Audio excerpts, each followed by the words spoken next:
해병대의 전설적인 사단장이 자신의 병사들이 조폭들에게 폭행을 당하자 이를 참지 않고 수색대대를 이끌고 그들을 참교육하면서 펼쳐지는 이야기입니다. 영상 시청 전에 구독과 좋아요 부탁드립니다. 저희에게 큰 힘이 됩니다. 김포의 밤은 언제나 그랬듯 젊음의 열기로 소란스러웠다. 서울과 맞닿아 급격히 팽창하는 신도시의 화려한 불빛과 그 이면에 공존하는 오래된 읍내의 희미한 가로등이 묘한 대조를 이루는 도시. 그리고 그 도시의 한 축을 묵묵히 지키고 있는 해병대 제2사단 청룡부대의 존재는 김포의 공기를 더욱 묵직하게 만들었다. 싸우동 먹자골목 번쩍이는 네온사인들 사이로 세월의 흔적을 고스란히 간직한 낡은 간판이 눈에 띄었다. 만철인의 통닭. 붉은 바탕에 흰 글씨로 투박하게 쓰인 상호는 웬만한 강심장이 아니고서는 쉽게 들어서기 힘든 해병대 출신만이 풍길 수 있는 특유의 기세를 뿜어내고 있었다. 사장님, 여기 502잔 더요. 치킨무도 팍팍. 이놈들아, 맥주는 셀프. 치킨무는 거기 있잖아, 냉장고에. 아주 상전들이야, 상전. 퉁명스러운 대꾸와 달리 주방에서 나온 공만철의 손에는 산처럼 쌓인 치킨무 그릇과 노릇하게 튀겨진 감자튀김 한 접시가 서비스로 들려 있었다. 짧게 깎은 머리, 햇볕과 세월에 그을린 구릿빛 얼굴, 그리고 한 번 보면 잊을 수 없는 매서운 눈매. 하지만 그 눈빛은 가게를 가득 채운 해병대 전투복 차림의 젊은이들을 향할 때면 언제나 온화하게 풀렸다. 야, 너 일병 나부랭이가 벌써부터 맥주를 물처럼 마시면 어떡하냐? 내일 아침 구보 때 땅바닥이랑 진하게 뽀뽀하고 싶어? 아닙니다. 사장님께서 튀겨주신 통닭이 너무 맛있어서 그렇습니다. 넉살 좋게 받아치는 앳된 얼굴의 해병을 보며 만철은 피식 웃음을 터뜨렸다. 자신의 20대와 겹쳐 보이는 저 새파란 젊음. 한 번 해병은 영원한 해병이라는 지긋지긋하면서도 가슴 뜨거워지는 그 구호 아래 만철은 지난 10년간 이 자리에서 청룡 부대원들의 허기진 배와 지친 마음을 달래주었다. 25년. 그가 ROKMC라는 자부심 하나로 버텨온 시간이었다. 연평도 포격전의 포화 속에서 전우를 잃었고 서해 최북단에서 밤을 새우며 북방한 개선을 지켰다. 해병대 수색대에서 팀장으로 구르며 인간의 한계를 수없이 넘나들었다. 그의 온몸에 새겨진 크고 작은 흉터들은 그가 바친 청춘의 훈장이었다. 중령으로 전역하던 날 그는 모든 것을 내려놓은 듯 후련하면서도 심장의 한 구석이 텅 비어버린 것 같은 허전함을 느꼈다. 군복을 벗은 해병은 무엇으로 살아가야 하는가? 고민 끝에 그가 선택한 것은 군복 입은 후배들의 곁을 지키는 일이었다. 만철인의 통닭에는 특별한 메뉴판이 있었다. 해병 특별가. 일반 손님 가격의 거의 반값에 가까운 금액이었다. 덕분에 주머니 가벼운 해병들에게 이곳은 단순한 치킨집이 아닌 외박과 휴가의 시작과 끝을 함께하는 성지와도 같은 곳이었다. 아들이 이번에 소위로 임관했다면서요? 그것도 우리 이사단으로 왔다던데 맞습니까? 한쪽 테이블에 앉아있던 중사가 물었다. 만철은 닭을 튀기던 집게를 잠시 내려놓고 흐뭇한 미소를 지었다. 자식 이기는 부모 없다더니 기어코 지 아비 등골 빼먹던 곳으로 다시 기어들어오더라고. 지금 수색대대에서 소대장으로 구르고 있을 거야. 아들 공훈. 아비의 길을 그대로 따라 걷는 만철에게는 아픈 손가락이자 가장 큰 자랑이었다. 갓 임관한 아들이 혹독한 해병대, 그것도 가장 힘들다는 수색대에 자원했을 때 그는 겉으로는 미친놈이라 욕했지만 속으로는 뜨거운 눈물을 삼켰다. 내가 지켜온 바다와 땅을 이제 내 아들이 지키는구나. 가게 문이 거칠게 열린 것은 한창 활기차던 분위기가 무르익을 무렵이었다. 문신을 드러낸 팔뚝 딱 봐도 건실한 시민과는 거리가 멀어 보이는 사내 대여섯 명이 가게 안으로 쏟아져 들어왔다. 그들의 등장은 시끄럽던 가게의 공기를 순간적으로 얼어붙게 만들었다. 아이고, 공 사장. 오늘도 장사 잘 되시네. 우리 해병 아세이들 덕분에 먹고 살만하시겠어. 비아냥거리는 말투의 중심에는 금목걸이를 번쩍이며 가장 안쪽 자리에 다리를 꼬고 앉는 사내가 있었다. 김포 신도시 개발의 이권에 개입하며 세를 불리고 있는 신흥조폭, 금성파의 행동대장 조태섭이었다. 만철은 못 본 척 묵묵히 닭만 튀겼다. 조태섭 일당이 이 일대 상인들을 괴롭히며 보호비를 뜯어낸다는 사실은 공공연한 비밀이었다. 특히 그들은 만철의 가게가 탐탁지 않았다. 신도시 개발 예정 부지에 알박기처럼 버티고 있는 낡은 상가 건물, 그 중에서도 가장 목 좋은 자리를 차지한 만철의 가게를 눈엣가시처럼 여겼다. 공 사장, 내가 저번에 좋은 말로 제안했잖아. 이 똥값짜리 가게 내가 2배로 쳐줄 테니 그냥 넘기라고. 곧 여기에 주상복합 들어서면 이런 허름한 가게는 못 버텨. 왜 대답이 없어?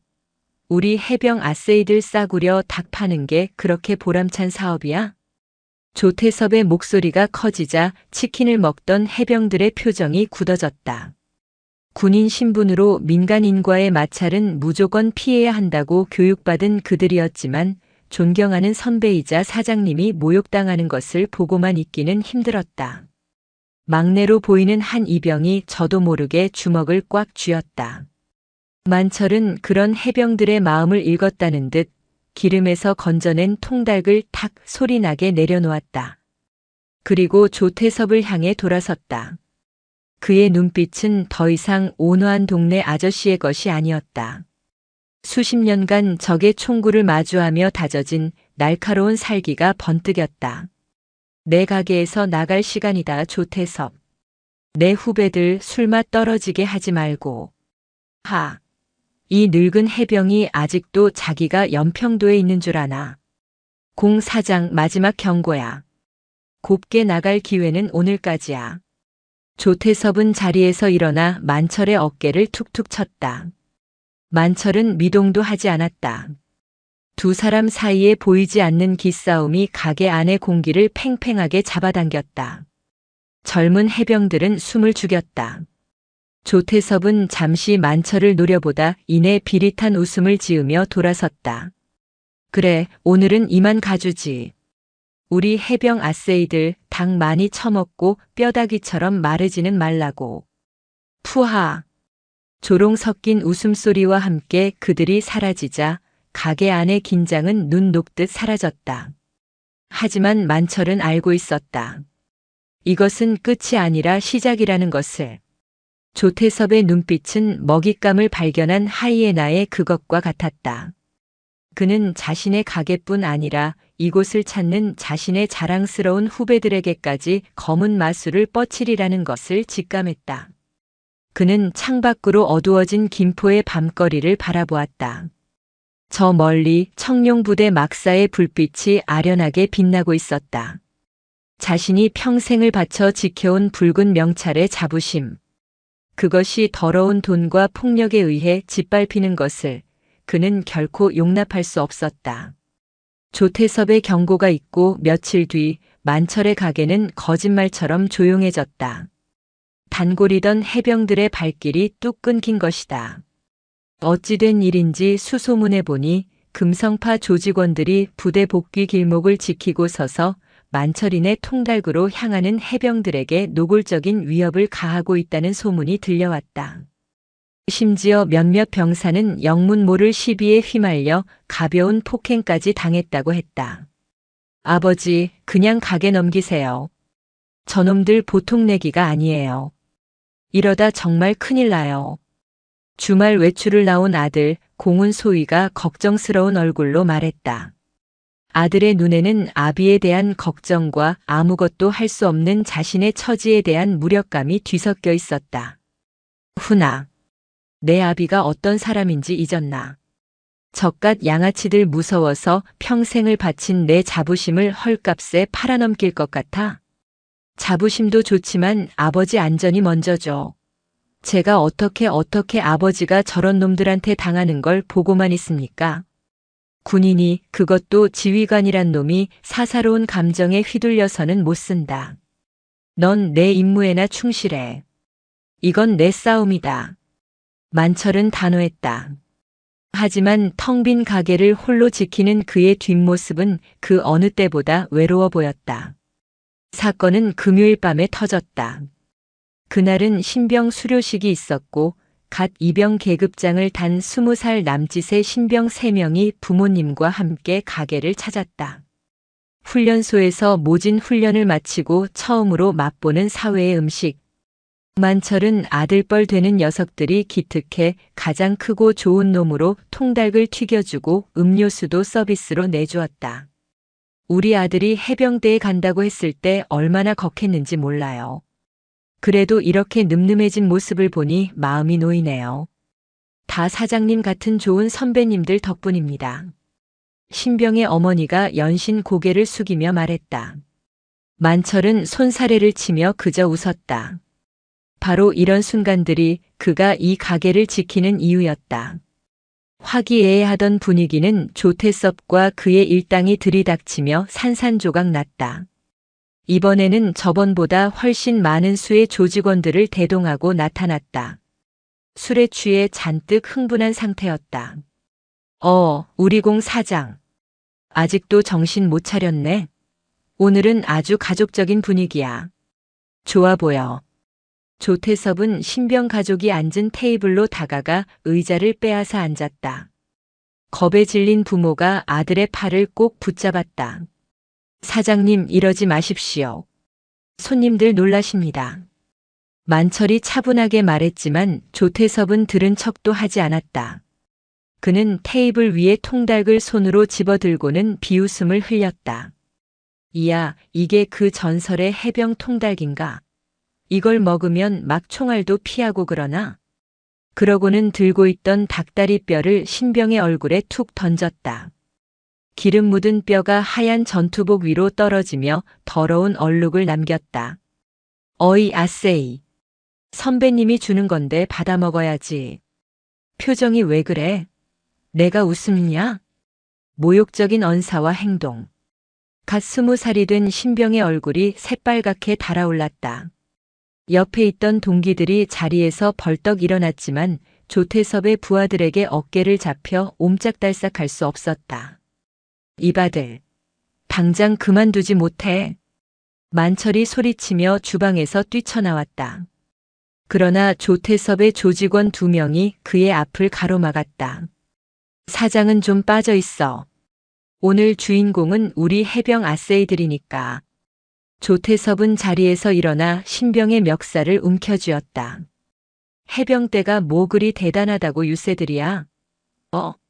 군복 입고 꺼드럭거리면 뭐라도 된 것 같아? 니들이 나라 지킬 시간에 우리 같은 사람들이 이 나라 경제를 먹여 살리는 거야, 이 새끼들아. 그 순간이었다. 꾹 참고 있던 신병이 자신도 모르게 소리쳤다. 나, 이거 놓으라고. 그것이 신호탄이었다. 조태섭의 주먹이 신병의 얼굴에 날아들었다. 퍽 하는 둔탁한 소리와 함께 신병이 바닥에 쓰러졌다. 비명을 지르는 어머니, 아들의 이름을 부르짖는 아버지. 가게는 순식간에 아수라장이 되었다. 이 개자식들이. 만철은 자신을 맡고 있던 조직원들을 뿌리치고 조태섭에게 달려들었다. 수십 년간 다져진 그의 몸은 맹수와 같았다. 순식간에 조태섭의 턱에 주먹을 꽂아 넣었다. 하지만 수적 열세를 당해낼 수는 없었다. 조태섭의 부하들이 한꺼번에 만철에게 달려들었다. 발길질과 주먹질이 비오듯 쏟아졌다. 아버지.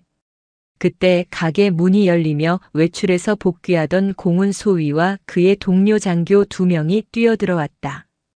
눈앞의 광경에 공훈의 눈이 뒤집혔다. 이 미친 새끼들이.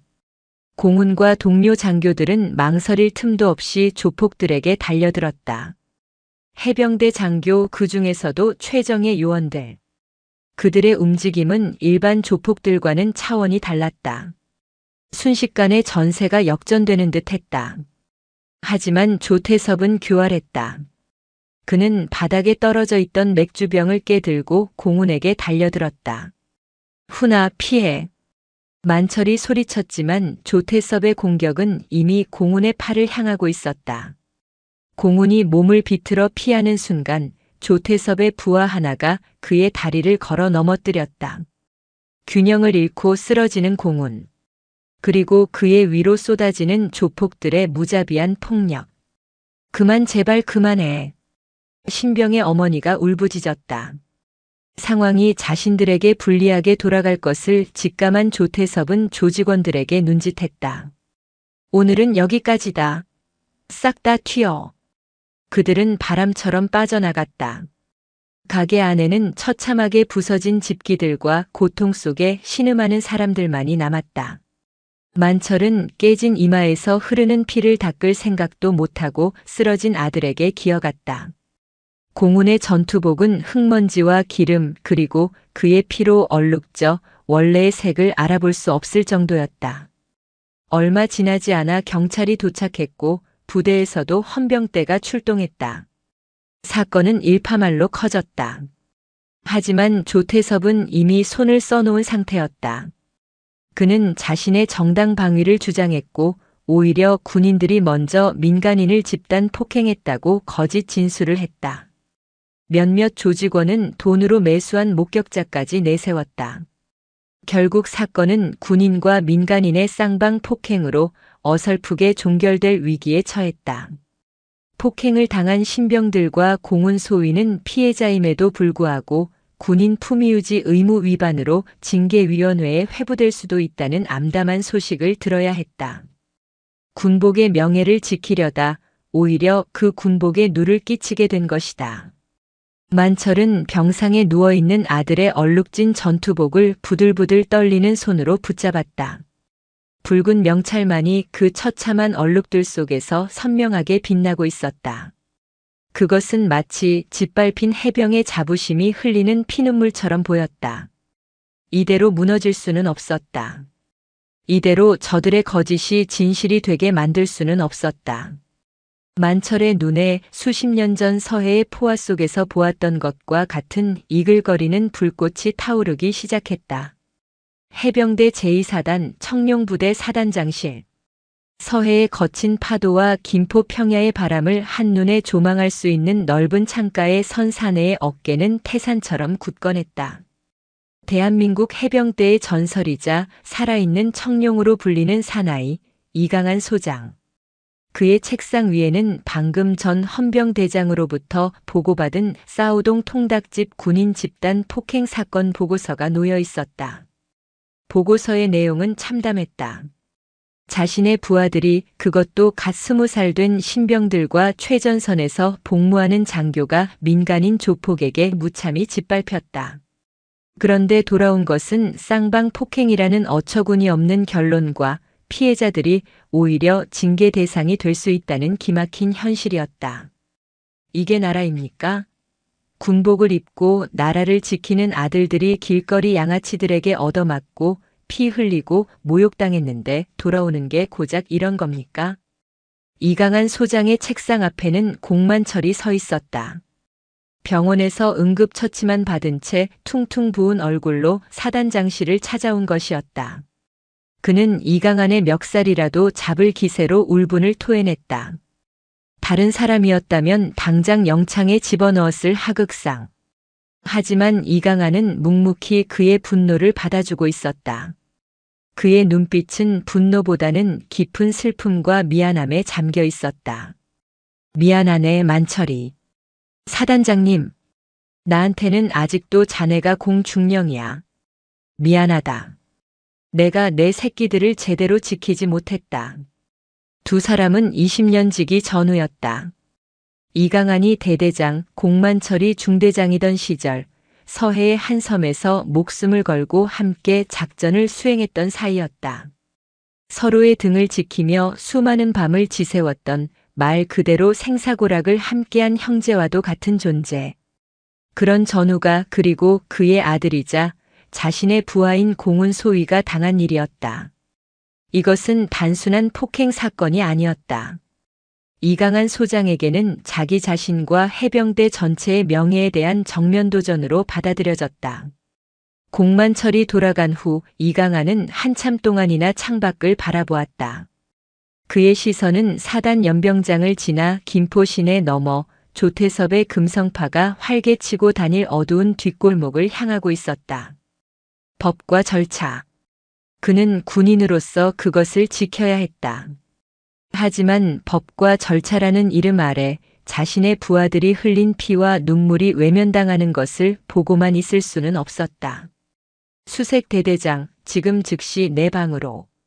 이강한은 인터폰을 들고 낮고 조용한 그러나 강철 같은 의지가 담긴 목소리로 명령했다. 잠시 후 온몸이 다부진 근육으로 이루어진 듯한 수색 대대장 최민준 중령이 칼 같은 거수 경례와 함께 사단장실로 들어섰다. 그는 이강한이 가장 아끼고 신임하는 지휘관이었다. 사단장님 부르셨습니까?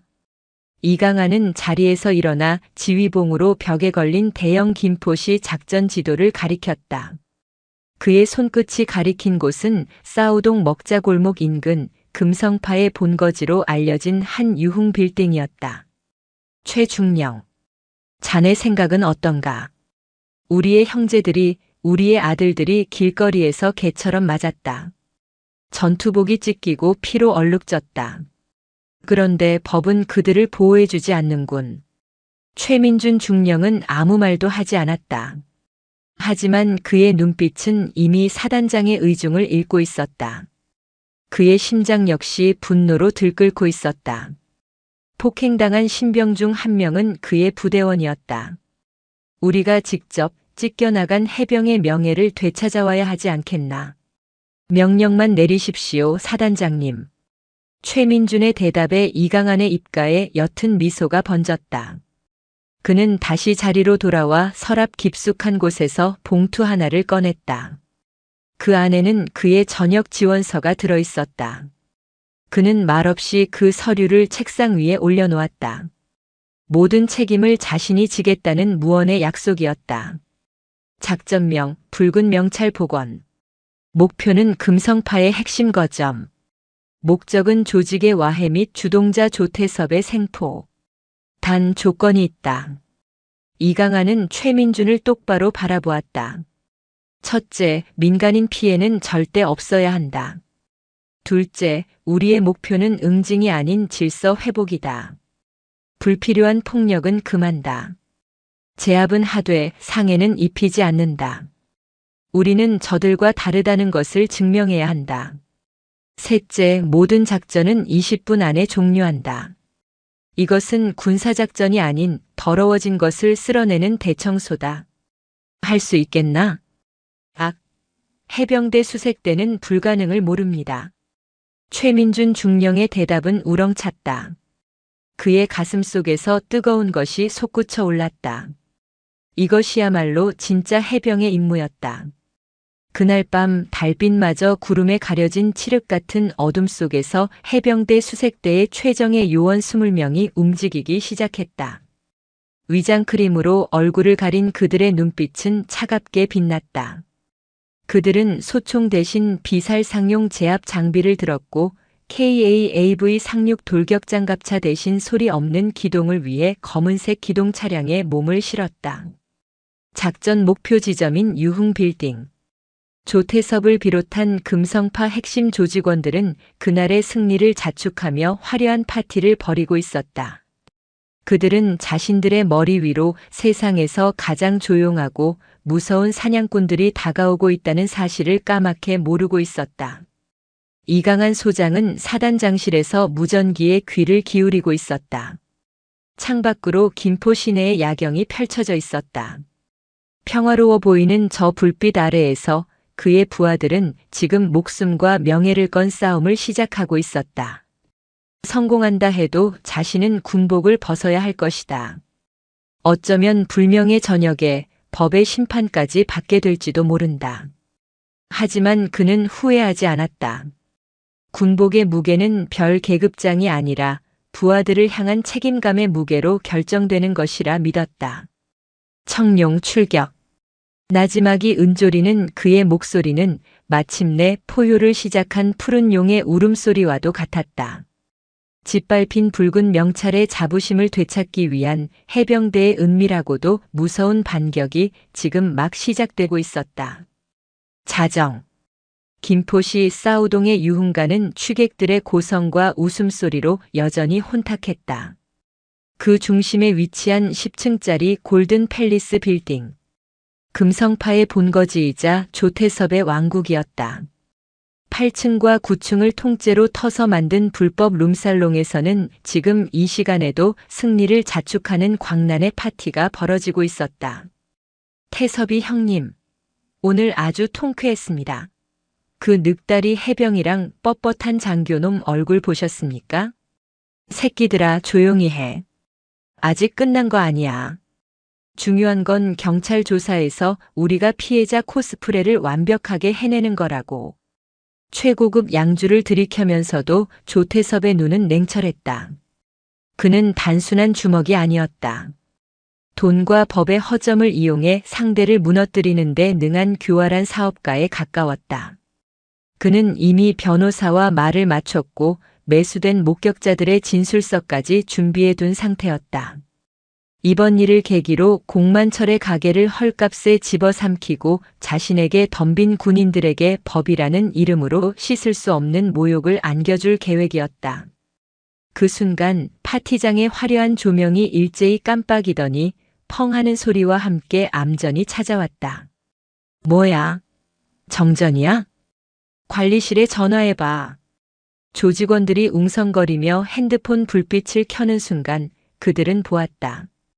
비상등의 희미한 녹색 불빛 아래 자신들의 등 뒤와 창가 그리고 모든 출입구에 어느새 검은 그림자들이 서 있는 것을. 방금 전까지 존재하지 않았던 유령과도 같은 형체들이었다. 그들은 인간이 아니라 어둠 그 자체가 스며들어 굳어진 것만 같았다. 위장크림으로 얼굴을 가린 해병대 수색대원들이었다. 뭐야 이 새끼들. 가장 먼저 상황을 파악한 조직원 하나가 비명을 지르며 테이블 위에 양주병을 집어들었다. 하지만 그의 팔이 들리기도 전에 그림자 하나가 소리 없이 다가와 그의 손목과 팔꿈치 관절을 꺾어 무력화시켰다. 악소리조차 내지 못한 조직원의 몸이 바닥에 쓰러졌고 그의 입에는 재갈이 물렸다. 모든 것이 찰나에 일어났다. 그것이 시작이었다. 수색대원들은 흩어졌다. 2명 혹은 3명이 한 조를 이뤄 훈련 교범의 한 페이지처럼 정교하고 무자비하게 움직였다. 그들의 움직임에는 조금의 망설임이나 감정의 동요도 없었다. 오직 목표를 제압하기 위한 수천 수만 번 반복했을 냉철한 알고리즘만이 존재했다.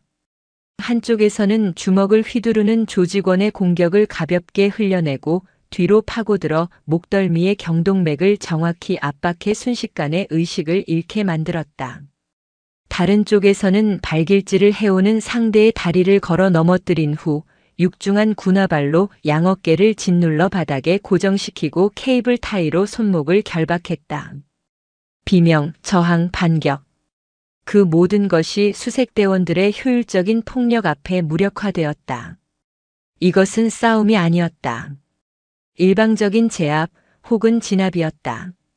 거리의 잡배들과 국가가 길러낸 최정의 살상병기 사이의 근본적인 격차를 보여주는 현장이었다. 수십 명에 달하는 금성파 조직원들이 불과 5분도 되지 않아 바닥에 널브러졌다.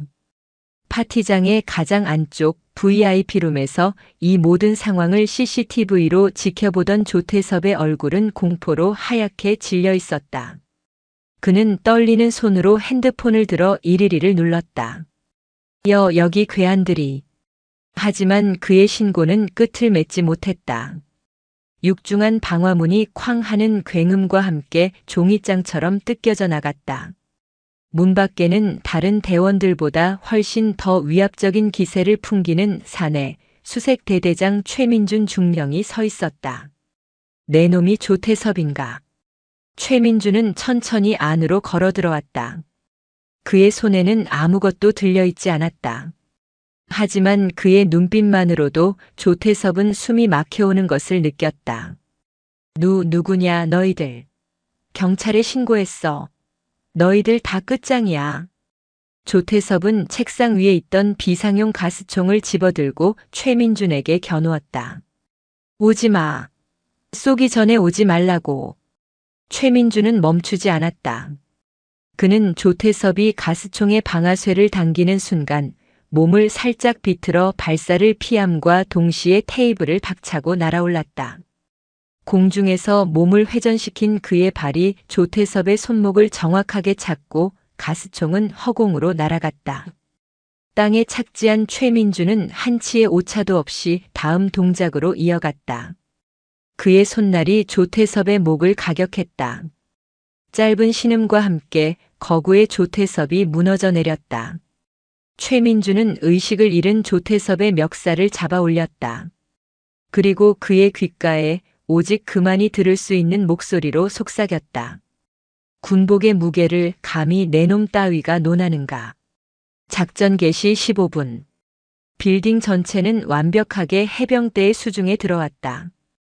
대원들은 조태섭의 사무실에서 불법 대부업 장부와 마약, 그리고 지역 공무원들에게 상납한 뇌물 목록까지 찾아냈다. 그들은 모든 증거물을 잘 보이는 곳에 가지런히 정리해 두었다. 모든 임무를 마친 최민주는 마지막으로 지시를 내렸다. 흔적을 남긴다. 한 대원이 가방에서 조심스럽게 무언가를 꺼냈다. 그것은 깨끗하게 세탁되고 갖가지 잡힌 해병대 전투복 상이었다. 그들은 제압당한 금성파 조직원들이 원을 그리듯 둘러싸인 파티장 한가운데에 그 전투복을 반듯하게 펼쳐놓았다. 그리고 그 위에 선명한 붉은색 실로 공훈이라는 이름이 새겨진 명찰을 올려두었다. 짓밟혔던 명예는 이제 스스로의 힘으로 제자리를 찾았다. 철수. 최민준의 나지막한 명령과 함께 수색 대원들은 왔을 때와 마찬가지로 소리 없이 어둠 속으로 사라졌다. 마치 한여름 밤의 꿈처럼. 그들이 완전히 사라지고 정확히 5분 뒤 요란한 사이렌 소리가 밤의 정적을 깨며 빌딩으로 접근해 오기 시작했다.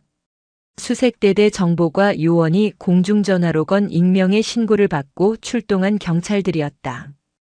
다음 날 아침 대한민국은 발칵 뒤집혔다.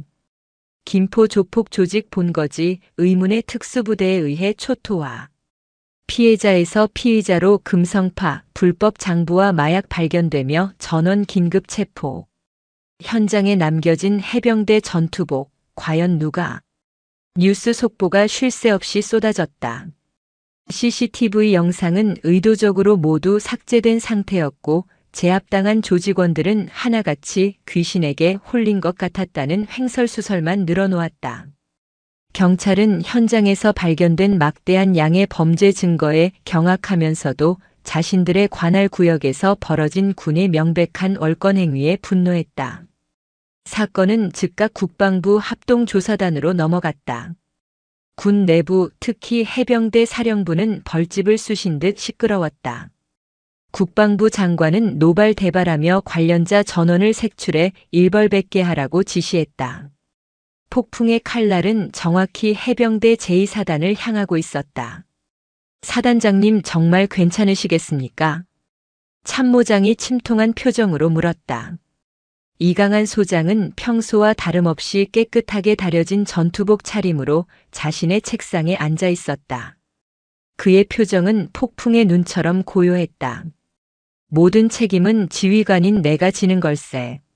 다른 말은 말게. 그는 이미 모든 준비를 마친 상태였다. 오후가 되자 국방부에서 파견된 헌병대 수사관들이 사단장실 문을 열었다. 이강한 소장님, 이번 김포 민간인 시설 무단 침입 및 폭행 사건의 총책임자로 소장님을 지목합니다. 조사를 위해 잠시 직위를 해제하고 국방부 본부로 동행해 주셔야겠습니다. 사단장실의 모든 장교들이 숨을 죽였다. 한평생을 바친 군대에서 가장 명예로워야 할 장군이 범죄자 취급을 받으며 연행되는 순간이었다. 이강한은 아무런 저항 없이 자리에서 일어났다. 그는 자신의 어깨에 달려있던 별 계급장을 스스로 떼어내 책상 위에 조용히 올려놓았다. 마지막으로 그는 자신을 바라보는 부하들을 향해 나지막하지만 힘있는 목소리로 말했다.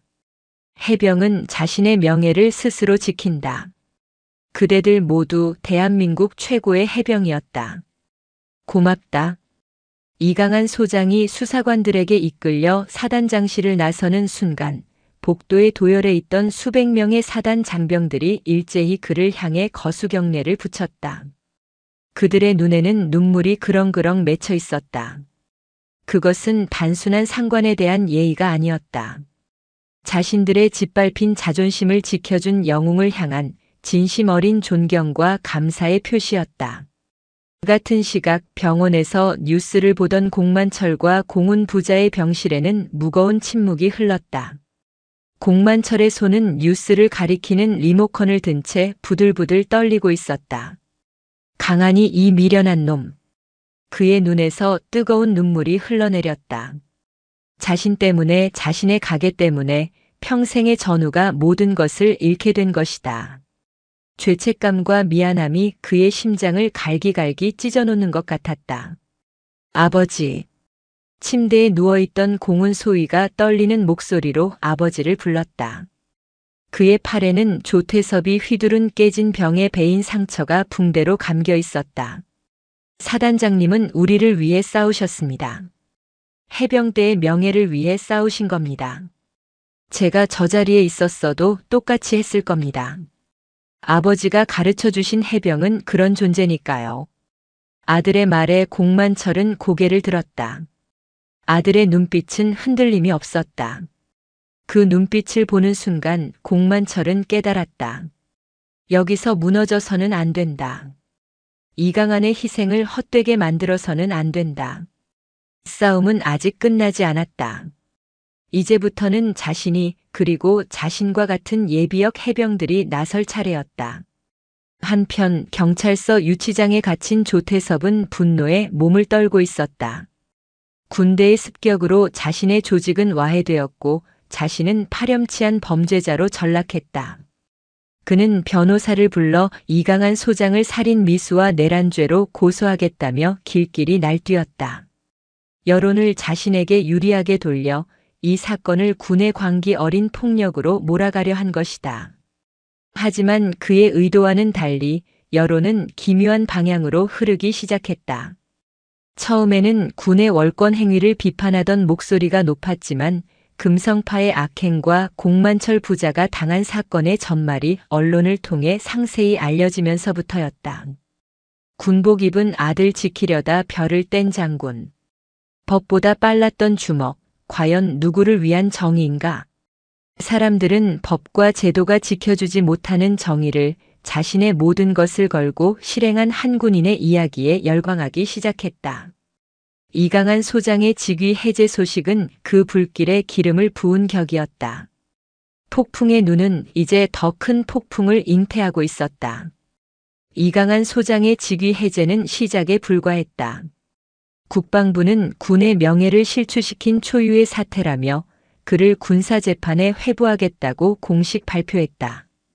적용될 혐의는 직권 남용, 부대 무단 이탈 명령, 민간인 불법 감금 및 폭행 교사 등 최소 징역형을 피할 수 없는 중죄들이었다. 언론은 연일 이강한을 법 위에 군림하려 한 위험한 군인으로 몰아갔다.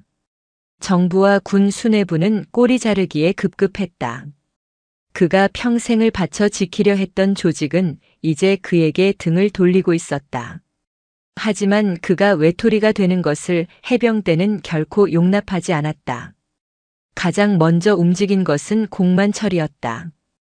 그는 퇴원하자마자 전국의 해병대 전우회에 연락을 돌렸다. 전우 여러분, 우리의 형제가 우리의 자랑스러운 청룡 사단장이 우리 새끼들을 지키려다 군복을 벗게 되었습니다. 우리가 지켜주지 못한다면 누가 지켜주겠습니까? 한 번 해병은 영원한 해병입니다. 그의 피 끓는 호소는 전국의 예비역 해병들의 가슴에 불을 질렀다. 백발이 성성한 6.25 참전 용사부터 갓 전역한 20대 예비역까지 수십만 명의 붉은 명찰들이 움직이기 시작했다. 인터넷은 순식간에 달아올랐다. 청와대 국민청원 게시판에는 이강한 장군의 명예를 지켜주십시오라는 청원이 올라와 하루 만에 20만 명의 동의를 얻었다.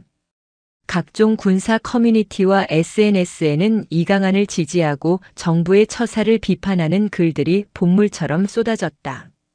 나라 지키는 군인 패는 조폭은 놔두고 군인 지킨 장군은 감옥 보내는 게 정이냐?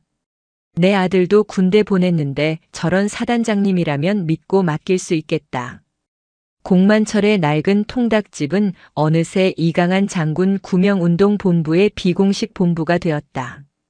전국 각지에서 예비역들이 찾아와 격려금을 전달했고 인근 주민들은 닭이라도 한 마리 더 팔아주겠다며 가게를 가득 메웠다.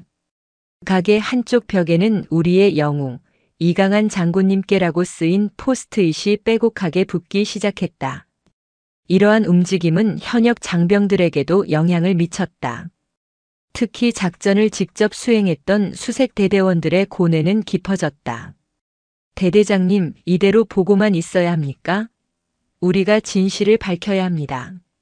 사단장님께서 우리에게 어떤 심정으로 명령을 내리셨는지 우리가 증언해야 합니다. 한 젊은 부사관이 최민준 중령에게 말했다. 그는 작전 당시 조태섭에게 모욕당했던 신병의 직속 선임이었다. 최민준의 마음도 타들어가기는 마찬가지였다. 하지만 그는 군인이었다. 상관의 명령에 복종해야 했다. 이강한은 연행되기 전 그에게 자네는 끝까지 부대를 지켜라. 이것이 나의 마지막 명령이다. 라는 말을 남겼다. 때를 기다려라. 우리의 싸움은 아직 끝나지 않았다. 최민준은 부대원들을 다독이며 조용히 칼을 갈았다. 변화의 바람은 국회에서도 불기 시작했다. 해병대 출신이자 군 인권 문제에 목소리를 내오던 소장파 야당 의원 김진우가 이 사건에 주목한 것이다. 그는 국방위원회 회의에서 국방부 장관을 상대로 날선 질문을 던졌다. 장관, 군인의 가장 큰 적은 북한군입니까? 아니면 군인을 존중하지 않는 사회적 무관심입니까? 군복 입은 청년들이 길거리에서 폭행당할 때 국가는 어디에 있었습니까? 제19 감싸기에만 급급해 한 명의 명예로운 군인을 희생양으로 삼으려는 국방부의 행태에 개탄을 금할 수 없습니다. 김진우 의원의 질의는 생중계되었고 대중의 공감을 얻었다. 그는 자체적으로 진상조사팀을 꾸려 금성파와 지역 유지들 사이의 유착관계, 그리고 경찰의 부실 수사 의혹을 파헤치기 시작했다. 사건은 이제 한 명의 장군에 대한 재판이 아니었다. 군인의 명예와 인권 그리고 법의 정의와 국민의 정서 사이의 거대한 충돌로 비화되고 있었다. 국방부 영내의 한적한 관사에서 이강한은 창밖을 내다보며 이 모든 상황을 묵묵히 지켜보고 있었다. 그는 고립되어 있었지만 결코 혼자가 아니었다. 꺼지지 않을 것 같던 불씨들이 모여 세상을 태울 듯한 거대한 횃불이 되어가고 있었다. 그날 밤 관사 앞으로 수십 명의 노병들이 찾아왔다. 낡은 해병대 전투복을 다시 꺼내 입은 그들은 아무런 구호도 외치지 않았다. 그저 이강한이 있는 관사를 향해 말없이 거수 경례를 붙이고 밤새도록 그 자리를 지켰다. 꺼지지 않는 불씨처럼. 그들의 침묵은 그 어떤 함성보다도 더 크고 무겁게 대한민국의 밤을 울리고 있었다. 계룡대 군사법원. 대한민국 군의 질서와 규율을 재단하는 가장 엄숙한 장소. 차가운 대리석 벽과 높다란 천장은 피고인의 숨통을 짓누르는 듯한 위압감을 풍겼다. 피고인석에 앉은 이강한은 전투복이 아닌 낯선 사복 차림이었다. 어깨를 짓누르던 별 계급장은 사라졌지만 그의 허리는 그 어느 때보다 꼿꼿했다. 재판장은 군 법무실의 최고 엘리트들로 구성되었다. 그들의 얼굴에는 사사로운 감정 대신 법과 원칙이라는 강철 같은 냉정함만이 서려 있었다. 군 검찰은 이강한을 법치주의를 유린하고 군을 사병 집단처럼 동원한 위험인물로 규정하고 추상 같은 공소 사실을 낭독해 내려갔다. 피고 이강한은 사단장이라는 직위를 남용하여 휘하부대원을 불법적인 목적에 동원하고 민간인 시설을 무단으로 침입하여 다수의 민간인에게 상해를 입히도록 교사하였습니다. 이는 군의 정치적 중립 의무를 위반하고 국가의 법질서 근간을 흔드는 결코 용납될 수 없는 중범죄에 해당합니다. 방청석 한편에서 공만철은 떨리는 주먹을 말아쥐었다. 평생을 국가에 헌신한 영웅이 한순간에 파렴치한 범죄자로 매도당하는 현실을 받아들일 수 없었다. 검찰 측 첫 번째 증인으로 조태섭이 증인석에 섰다. 그는 피해자 코스프레의 달인이었다. 말끔한 정장 차림에 팔에는 깁스를 하고 나타나 억울함과 공포에 질린 표정으로 그날 밤의 상황을 과장되게 증언했다. 정체불명의 코만도들이 들이닥쳐서 저와 제 직원들을 무자비하게 폭행했습니다. 그들은 인간이 아니었습니다. 아무 이유도 묻지 않고 짐승처럼 저희는 그저 사업가일 뿐인데 군대가 이렇게 민간인을 짓밟아도 되는 겁니까? 저는 아직도 그날 밤의 악몽에 시달리고 있습니다. 교활한 거짓 증언에 방청석이 술렁였다. 이강한의 변호인이 반대 신문에 나섰다. 증인은 그날 밤 사건이 있기 불과 며칠 전 공만철 씨의 가게에서 행패를 부리고 현역 군인들을 폭행한 사실이 있습니까? 기억나지 않습니다.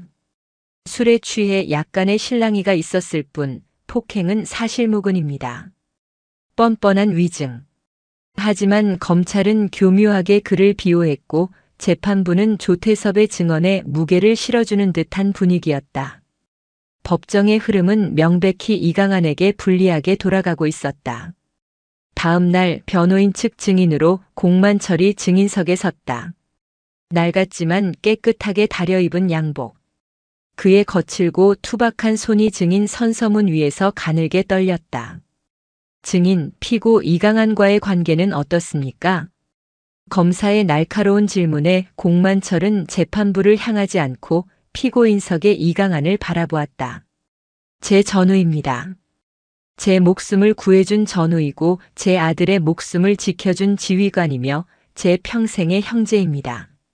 사적인 감정이 개입될 여지가 많다는 말이군요. 검사가 비꼬듯 말했다. 공만철은 아랑곳하지 않고 자신의 이야기를 시작했다.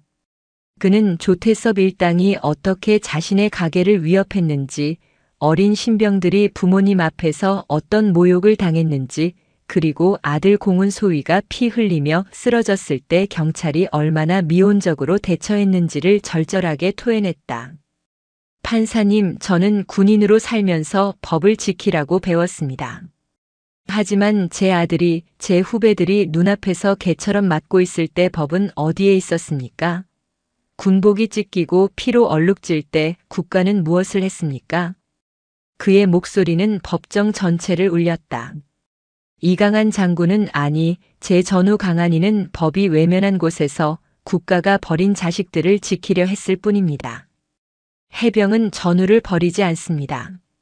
그는 그저 해병으로서 해야 할 일을 했을 뿐입니다. 공만철은 품속에서 구겨진 붉은 명찰 하나를 꺼내 들었다. 아들 공훈의 전투복에서 떼어낸 그날의 핏자국이 희미하게 남은 명찰이었다. 이 붉은 명찰의 무게를 아십니까? 이것은 그냥 이름표가 아닙니다. 국가의 청춘을 바친 수십만 해병의 자부심이고 목숨을 걸고 전우를 지키겠다는 약속입니다. 피고는 바로 이 약속을 지킨 죄밖에 없습니다. 공만철의 외침은 법정의 공기를 갈랐다. 방청석 곳곳에서 훌쩍이는 소리가 터져나왔다. 검사는 당황한 기색이 역력했다. 그는 다급하게 공만철의 증언을 깎아내리려 했다. 증인, 여긴 감정에 호소하는 자리가 아닙니다. 그래서 피고가 법을 어기고 군대를 동원한 것이 정당하다는 말입니까? 정당하다고 말하지 않았소. 공만철이 버럭 소리쳤다. 하지만 적어도 내 새끼들을 지키려다 모든 걸 잃은 내 전우가 저런 파렴치한 양아치와 똑같은 취급을 받아서는 안 된다는 말이오. 그것이 이 나라의 법이라면 나는 그런 법 따위는 따를 수 없소. 재판장이 급하게 제지했지만 공만철의 마지막 외침은 이미 모든 사람의 심장에 깊이 박힌 후였다. 법리적으로는 여전히 이강한이 불리했지만 정의의 저울추는 보이지 않게, 그러나 분명하게 움직이기 시작했다. 그날 재판이 끝난 후 법원 앞에는 이강한 장군님 힘내십시오라는 피켓을 든 시민들이 모여들기 시작했다. 재판정 안의 싸움은 이제 바깥의 거대한 싸움으로 번져나가고 있었다. 공만철의 증언은 여론에 불을 붙였지만 재판 자체를 뒤집기엔 역부족이었다. 군 검찰은 법 감정과 실정법은 별개라며 이강한에 대한 압박의 수위를 더욱 높여갔다. 그들은 다음 재판에서 작전을 수행했던 수색대대장 최민준 중령을 증인으로 신청했다. 이강한의 불법적인 명령을 직접 수행한 핵심 인물을 통해 그의 혐의에 쐐기를 박으려는 의도였다. 최민준 중령은 깊은 고뇌에 빠졌다. 그는 이강한의 마지막 명령을 지켜야 했다. 하지만 이대로라면 존경하는 사단장이 모든 오명을 뒤집어쓴 채 불명예 전역하는 것을 지켜봐야만 했다. 무엇이 진정으로 사단장님의 명예를 지키는 길인가? 그가 결단을 내린 것은 김진우 의원실로부터 비밀리에 연락을 받고 나서였다. 김 의원의 조사팀은 금성파의 자금 흐름을 추적하던 중 조태섭이 김포지역경찰서 고위 간부 및 정치인들과 정기적으로 골프 회동을 갖고 거액의 뇌물을 상납한 정황 증거를 포착했다. 경찰이 초동 수사에 미온적이었던 이유, 조태섭이 그토록 당당했던 이유가 퍼즐처럼 맞춰지는 순간이었다. 최 중령님, 저희가 판을 깔겠습니다. 중령님과 대원들의 증언이 필요합니다. 국민 앞에서 진실을 외쳐주십시오. 김진우 의원의 제안은 위험한 도박이었다. 하지만 최민준은 더 이상 망설이지 않았다. 다음 재판이 열리던 날 아침 군사법원 앞은 수많은 취재진으로 인산인해를 이뤘다. 그때 법원 정문으로 한 무리의 군인들이 열을 맞춰 걸어오고 있었다. 각 잡힌 해병대 정복 차림의 수색대대장 최민준 중령과 그 뒤를 따르는 20명의 수색대원들. 그날 작전에 참여했던 바로 그들이었다. 현장은 순식간에 아수라장이 되었다. 수십 개의 마이크와 카메라가 그들에게 향했다. 최민준은 동요하지 않고 준비해온 기자회견문을 꺼내 들었다. 저는 해병대 제2사단 수색대대장 최민준 중령입니다. 오늘 저와 제 대원들은 군인의 본분을 잠시 잊고 국민 여러분 앞에 진실을 증언하고자 이 자리에 섰습니다. 카메라 플래시가 쉴 새 없이 터졌다. 저희는 지난달 김포시 싸우동에서 작전명 붉은 명찰 복원을 수행했습니다. 이 작전은 이강한 사단장님의 명령에 따른 것이었습니다. 하지만 분명히 말씀드립니다. 사단장님의 명령은 불법적인 폭력 지시가 아니었습니다. 최민준은 그날 이강한이 내렸던 3가지 조건을 또렷하게 밝혔다. 민간인 피해 금지, 불필요한 폭력 금지, 질서 회복. 사단장님께서는 자신의 모든 것을 걸고 오직 짓밟힌 군의 명예를 회복하고 법이 보호하지 못한 부하들을 지키라고 명령하셨습니다. 그 명령이 불법이라면 그 명령을 따른 저희 모두가 공범입니다. 저희는 사단장님과 함께 그 어떤 처벌도 달게 받겠습니다. 그의 말이 끝나자 뒤에 도열해 있던 20명의 대원들이 일제히 우렁찬 목소리로 외쳤다. 사단장님과 함께 모든 책임을 지겠습니다. 충격적인 장면이었다. 현역 정예부 대원들이 지휘관을 위해 집단 항명이나 다름없는 행동을 벌인 것이다. 이 모습은 전국의 모든 방송사를 통해 생중계되었고 대한민국을 뒤흔들었다. 군인은 명령에 죽고 사는 존재라는 격언을 깨고 그들이 목숨처럼 따랐던 것은 차가운 법 조항이 아니란 뜨거운 명예와 전우회였음을 온몸으로 증명한 것이다. 국방부는 발칵 뒤집혔다. 군 검찰은 예정된 증인 신문을 취소하고 재판 연기를 요청했다. 사태는 이제 그들의 통제를 완전히 벗어나 버렸다. 그날 오후 재판부는 고심 끝에 결정을 내렸다. 최민준 중령을 증인으로 채택하고 김진우 의원실에서 제출한 금성파의 뇌물 장부와 로비 정황 증거들을 정식으로 검토하겠다고 발표했다. 닫혀있던 진실의 문이 마침내 열리기 시작한 것이다. 다시 열린 법정의 분위기는 180도 달라져 있었다. 방청석은 이강한을 지지하는 예비역과 시민들로 가득 찼고 재판부의 얼굴에서도 이전의 냉정함 대신 신중함과 고뇌가 엿보였다. 증인석에 선 최민준 중령은 담담했다. 그는 검찰의 어떤 날카로운 질문에도 흔들리지 않고 작전의 전 과정과 이강한의 지시를 정확하고 상세하게 증언했다. 그는 마지막으로 품속에서 작은 비닐봉지를 꺼내 증거물로 제출했다. 그날 현장에 남겨두었던 공훈의 붉은 명찰이었다. 저희가 현장에 남겨둔 유일한 흔적입니다. 저희의 목적이 사사로운 복수가 아닌 더럽혀진 해병의 명예를 되찾는 것이었음을 증명하고 싶었습니다. 모든 증인 신문이 끝나고 피고인 최후 진술의 시간이 왔다. 모두의 시선이 피고인석의 이강한에게 쏠렸다. 그는 자리에서 일어나 재판부를 향해 천천히 그리고 힘있는 목소리로 입을 열었다. 존경하는 재판장님. 저는 지난 35년간 대한민국 해병으로 살아왔습니다. 단 한순간도 제가 입은 군복을 부끄럽게 만든 적이 없다고 자부합니다. 그는 자신의 혐의를 부인하지 않았다. 저는 법을 어겼습니다. 군인으로서 지켜야 할 선을 넘었습니다. 그 사실을 인정하고 그에 대한 처벌을 피할 생각은 추호도 없습니다. 법정은 숨소리 하나 들리지 않는 정적으로 가득 찼다. 하지만 저는 묻고 싶습니다. 군인을 위한 법은 어디에 있습니까? 국가를 위해 희생을 각오한 젊은이들이 길거리에서 조롱당하고 폭행당할 때 그들을 지켜주는 법은 어디에 있습니까? 군복의 명예가 땅에 떨어졌을 때 그 명예를 다시 일으켜 세워주는 법은 과연 존재합니까? 그의 목소리가 점차 커져갔다. 그것은 한 개인의 항변이 아니라 이 땅의 모든 군인들을 대변하는 외침이었다. 저는 지휘관으로서 선택해야만 했습니다.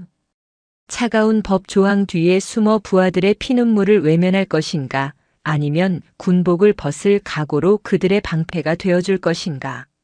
저는 후자를 택했습니다. 제 부하들을 해병대의 명예를 택했습니다. 그것이 제 평생의 신념이었고 제가 배운 해병의 정신이었습니다. 그는 방청석에 앉은 공만철과 눈물을 흘리고 있는 자신의 부하들을 천천히 둘러보았다. 만약 그날로 다시 돌아간다 해도 저는 똑같은 선택을 할 것입니다. 이것이 저의 죄라면 저는 그 죄를 평생의 훈장으로 여기고 달게 받겠습니다. 이상입니다. 이강한의 최후 진술이 끝나자 방청석에서는 약속이나 한 듯 우레와 같은 박수가 터져나왔다. 재판장의 제지에도 박수는 한참 동안이나 멈추지 않았다. 마침내 최종 선고의 날. 재판장은 판결문을 천천히 읽어내려갔다. 피고 이강한. 직권 남용과 부대 이탈 명령 등 일부 공소 사실에 대해 유죄를 인정한다. 방청석에서 탄식이 터져나왔다. 그러나 재판장은 말을 이었다. 다만 재판부는 피고가 범행에 이르게 된 경위에 참작할 만한 사정이 매우 크다는 점을 고려하였다. 국가기관이 제 역할을 다하지 못하는 상황에서 부하들을 보호하고 실추된 군의 명예를 지키려 했던 피고의 순수한 동기는 비난하기 어렵다.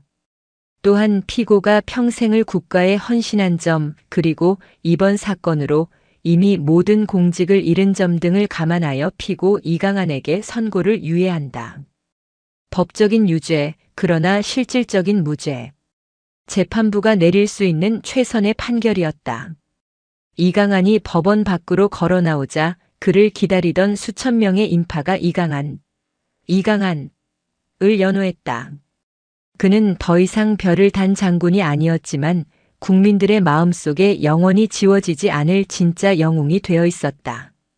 인파 속에서 공만철이 그에게 다가왔다. 두 명의 늙은 해병은 아무 말 없이 서로를 부둥켜 안았다. 수십 년의 세월과 전우애가 그 뜨거운 포옹 속에 모두 녹아 있었다. 저 멀리 법원 청사 위 대한민국의 태극기가 해병대의 앵카 깃발과 함께 자랑스럽게 펄럭이고 있었다. 청룡의 마지막 포효는 그렇게 세상의 정의를 향해 깊고 선명한 울림을 남겼다. 재판이 끝나고 1년의 세월이 흘렀다. 대한민국을 떠들썩하게 했던 청룡 장군 사건은 사람들의 기억 속에서 서서히 잊혀가는 듯 했지만 그 포효가 남긴 파장은 우리 사회 곳곳에 깊고 선명한 흔적을 남겼다.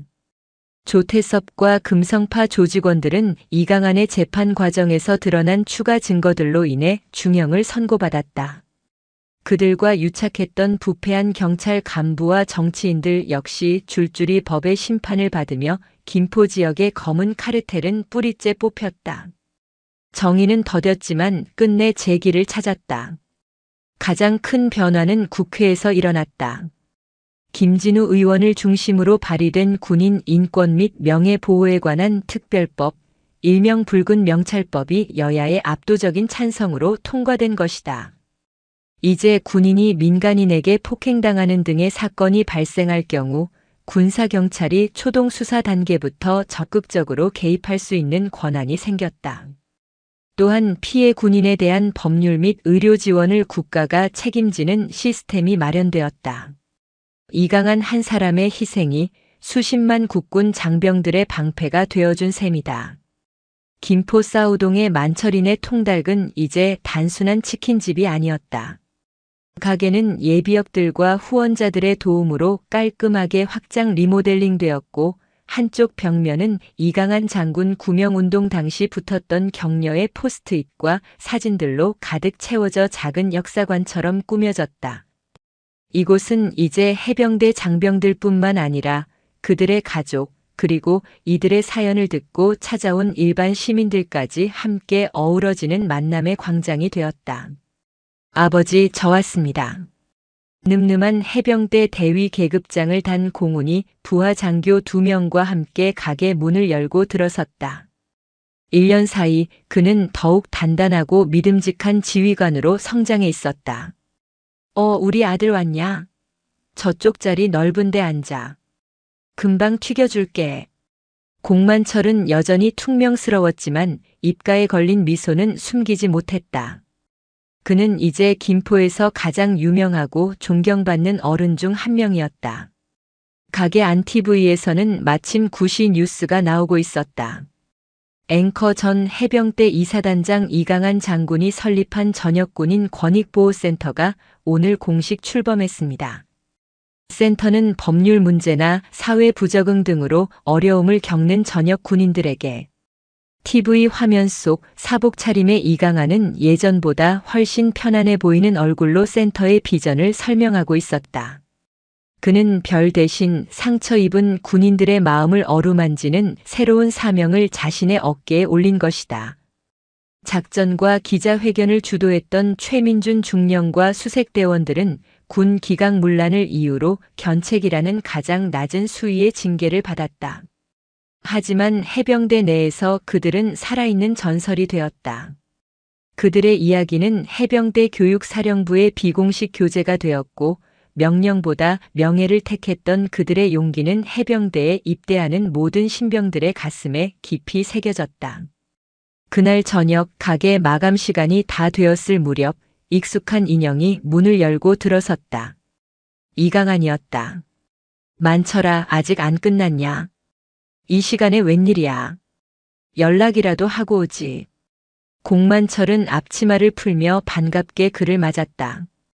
두 늙은 전우는 말없이 가게 한쪽의 작은 테이블에 마주 앉았다. 공만철이 김이 모락모락 나는 통닭 한 마리와 시원한 생맥주 2잔을 가져왔다. 센터 일은 할만하고 내 덕에 찾아오는 친구들이 많아서 정신이 없다. 다들 고맙다고 하더군. 당신 같은 사람이 있어서 든든하다고. 흥, 내가 아니라 자네가 만든 세상이지. 두 사람은 잠시 말없이 벽면을 가득 채운 사진과 포스트잇들을 바라보았다. 그곳에는 위기 속에서 하나가 되었던 사람들의 뜨거운 마음이 고스란히 담겨 있었다. 후회는 없나 강하나? 공만철이 조심스럽게 물었다. 평생을 바친 군복을 벗고 명예로운 전역 대신 재판정에 서야 했던 친구의 살.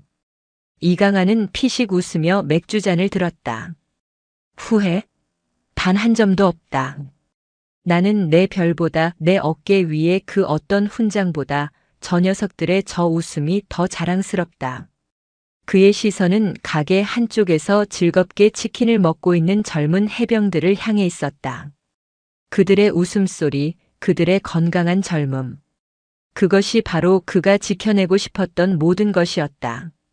그래도 바다를 떠난 용은 외롭지 않은가? 누가 바다를 떠났다고 하나? 이강한이 창밖을 바라보며 말했다. 나는 더 넓은 바다로 나온 것뿐이다. 이제는 더 많은 배들의 등대가 되어줘야지. 파도를 만드는 건 이제 저 젊은 녀석들의 몫이고. 두 사람의 잔이 쨍 소리를 내며 부딪혔다. 그때 갓 휴가를 나온 듯 앳된 얼굴의 해병 신병 하나가 두리번거리며 가게 안으로 들어왔다. 그는 메뉴판보다 벽에 가득한 사진들을 먼저 넋을 잃고 바라보았다. 전설로만 듣던 이야기의 현장에 직접 와 있다는 감격이 그의 얼굴에 서려 있었다. 그런 신병을 보며 공만철이 온화한 미소를 띤 채 자리에서 일어났다. 어서 와 해병.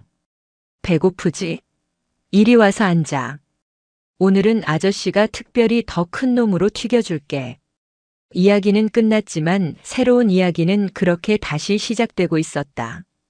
붉은 명찰의 자부심은 이제 한두 사람의 것이 아닌 우리 모두의 약속이 되어 이 땅의 밤을 든든하게 밝히고 있었다. 바다로 돌아간 늙은 용이 남긴 희망의 파도는 그렇게 영원히 멈추지 않을 터였다. 영상이 유익하셨다면 구독과 좋아요, 댓글까지 부탁드리겠습니다.